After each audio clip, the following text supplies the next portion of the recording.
tem 10 áreas, têm sido áreas de grande assim, interesse da parte da ciência. São, num certo sentido, mistérios. Algumas delas, os estudos estão mais avançados do que outras.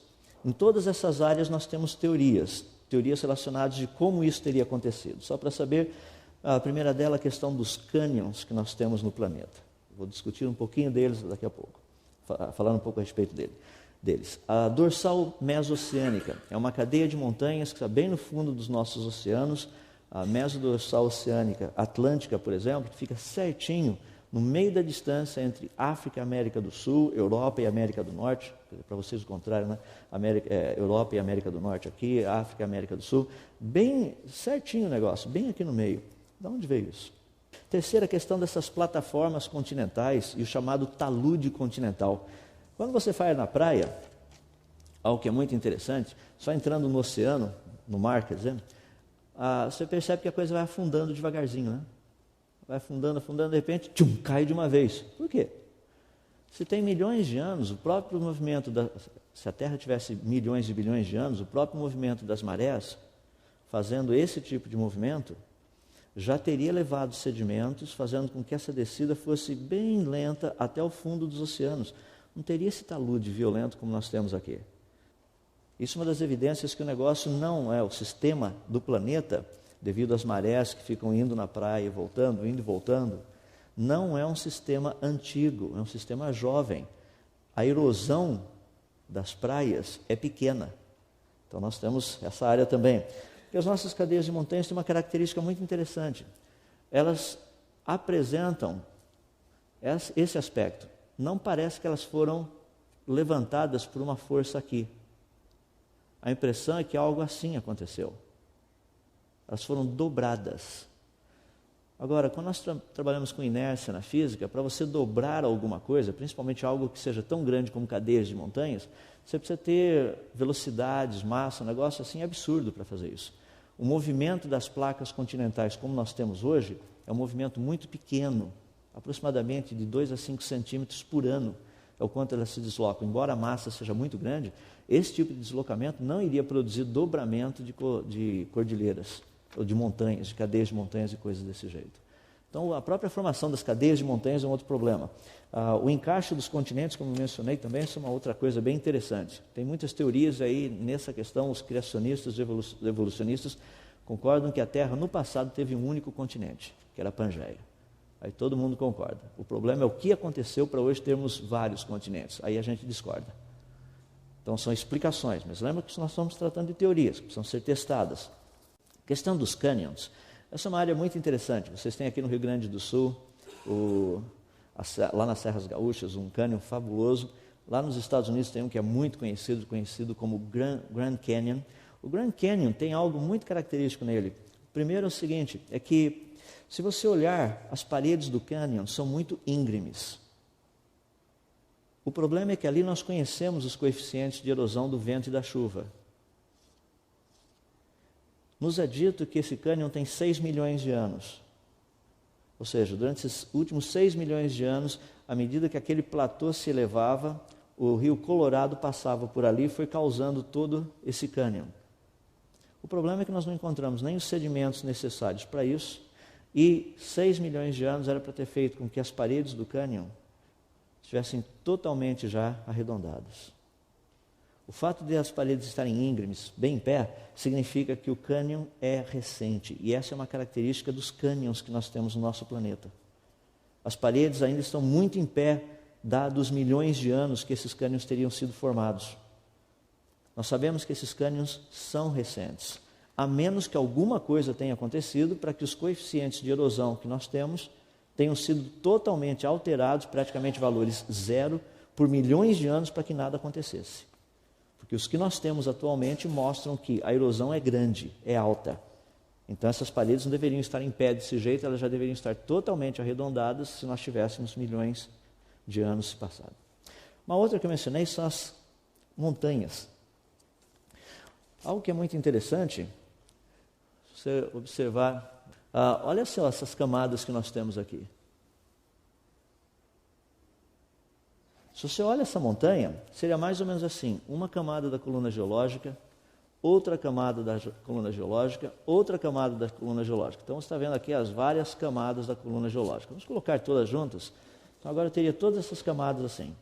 Segundo a proposta naturalista, Nicolas Steno foi quem fez essa proposta. Ele disse que uma camada teria se formado, resultante de movimentação de sedimentos em água, e ela teria solidificado.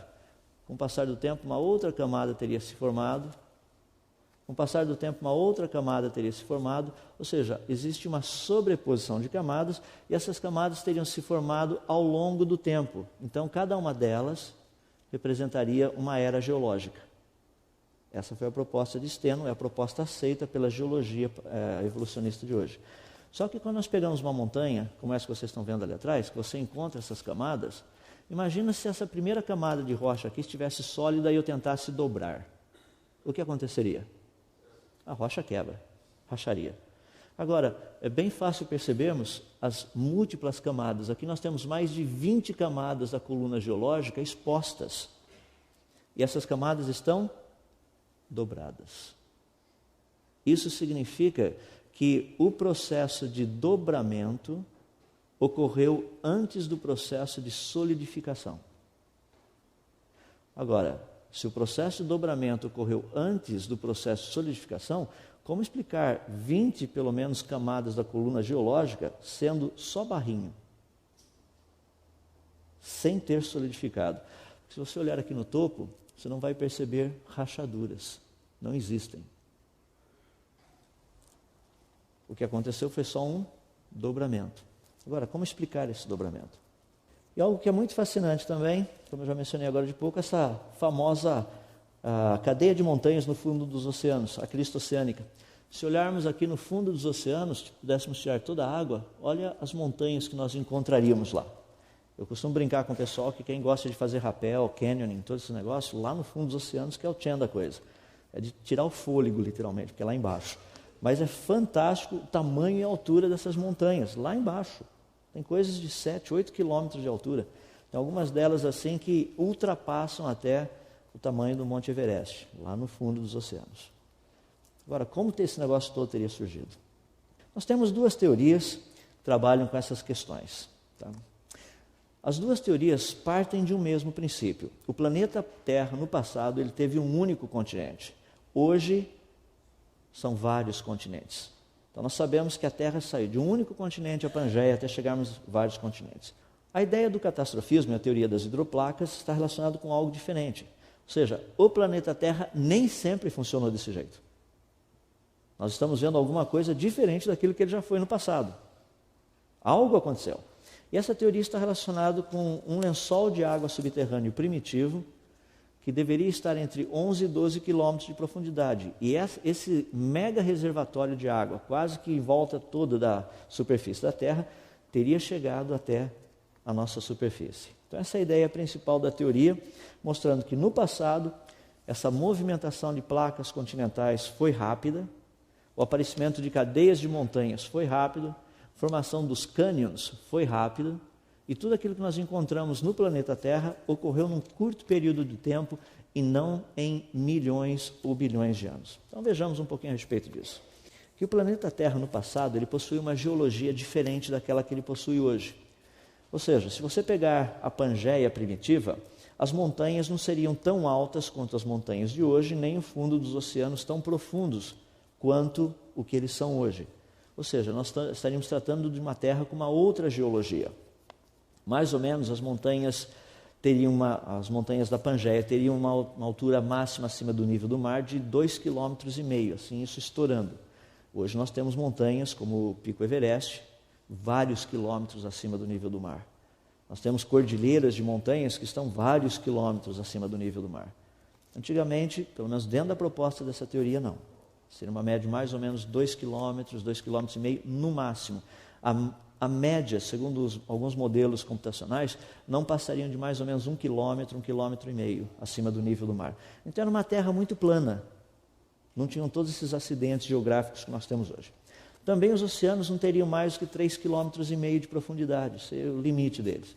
E lá embaixo, a cerca de 11, 12 km de profundidade, nós teríamos um lençol de água praticamente preso dentro de câmeras subterrâneas. Ou seja, o corpo celeste vindo de fora poderia ter atingido a superfície do planeta. Ao atingir a superfície do planeta, produziria uma rachadura, fazendo com que essa água subterrânea chegasse até a superfície. Isso é algo que tem sido avaliado e o formato dessa rachadura, como vocês estão vendo aqui, uma parede, iria fazer com que a água lá de baixo chegasse até a superfície. Só que você teria praticamente 11 quilômetros de paredão para subir de água, chegar até aqui em cima. A própria pressão, o peso em cima dessa água, dessas placas que são as tectônicas hoje, pressionando esse negócio, faria com que essa água subisse em forma de uns jatos. Ou seja, você teria uma quantidade absurda de águas subterrâneas vindo de baixo rapidamente, isso daí passando por esse processo que é uma rachadura, fazendo isso como se fosse um tipo de um spray, jogando essa água até altitudes mais ou menos de até 50 quilômetros, lembra que é 20 quilômetros de altitude mais ou menos, a temperatura do ar ali é cerca de 50 graus abaixo de zero.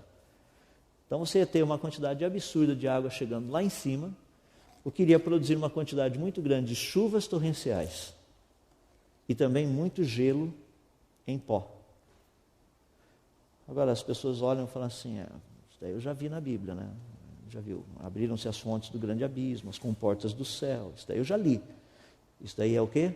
Implicação religiosa. Ciência não tem que se preocupar com isso. A ciência tem que se preocupar com o seguinte: existe a possibilidade disso ter acontecido?